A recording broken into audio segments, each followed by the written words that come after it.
മാനാട്ടുപറമ്പ് തിരുഹൃദയ ദേവാലയം.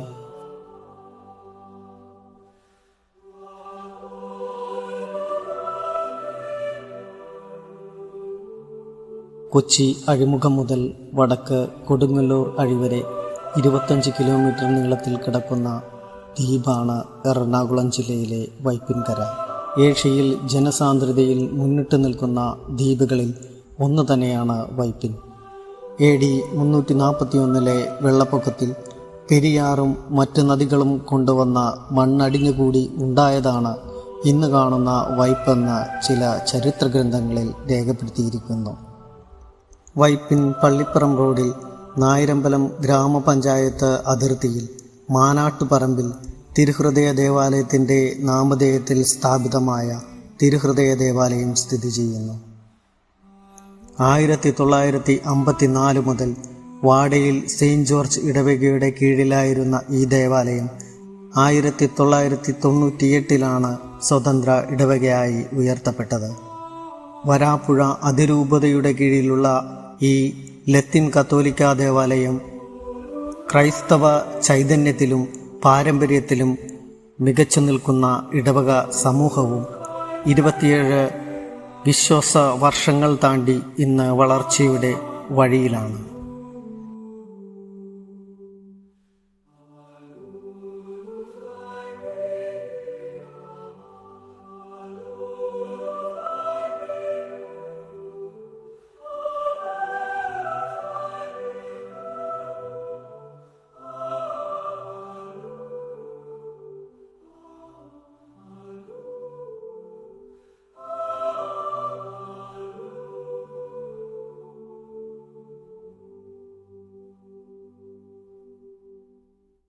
ഫ്രാൻസിലെ പാരാലെമോണിയയിലുള്ള വിസിറ്റേഷൻ മഠത്തിലെ അംഗമായിരുന്ന മാർഗരിത മറിയം അലക്കോയ് എന്ന പുണ്യവതിക്ക് 1673 മുതൽ 1675 വരെ ഈശോയുടെ തിരുഹൃദയം പ്രത്യക്ഷമായി.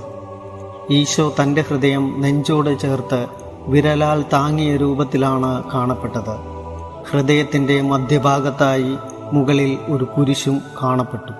കുരിശിൻ്റെ താഴെ നിന്നും ഉയരുന്ന സ്നേഹത്തിൻ്റെ ജ്വാല കുരിശിനെ ഇല്ലാതാക്കുവാൻ പോകുന്നതായി തോന്നും. സഹനത്തെ സൂചിപ്പിക്കുന്ന ഒരു മുൾമുടി ഹൃദയത്തെ വലം ചെയ്തിരുന്നു.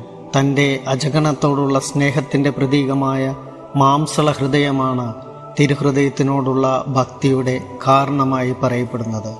ഒരുപാട് അത്ഭുതങ്ങൾക്ക് സാക്ഷ്യം വഹിച്ച ഈ ദേവാലയം വൈപ്പിൻ ദ്വീപിലെ ഒരു പ്രശസ്തമായ തീർത്ഥാടന കേന്ദ്രമായി മാറി. ജാതി മത വർണ്ണ വ്യത്യാസങ്ങളില്ലാതെ 10,000 വിശ്വാസികൾ വിശുദ്ധ കുർബാനയിൽ പങ്കെടുക്കുന്നു.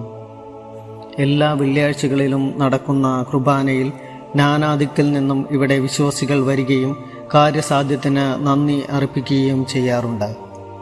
തിരുഹൃദയത്തെ മുറുകെ പിടിച്ചാൽ സാധിക്കാത്ത എന്തും സാധിച്ചു കിട്ടും എന്നതാണ് ഇവിടത്തെ കൃതജ്ഞതാവായനയിൽ നമുക്ക് മനസ്സിലാക്കുവാൻ കഴിയുന്നത്.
ഈ ഇടവക നായരമ്പലം വൈപ്പിൻ ദ്വീപിലെ ഏറ്റവും വലിയ തിരുഹൃദയത്തിൻ്റെ തീർത്ഥാടന കേന്ദ്രമാണ്. ഇവിടെ എല്ലാ വെള്ളിയാഴ്ചയും തീർത്ഥാടന ഹൃദയ സന്നിധിയിലേക്ക് നാനാ ജാതി മതസ്ഥർ ഒഴുകിയെത്തുന്ന ഒരു ദേവാലയമാണ്.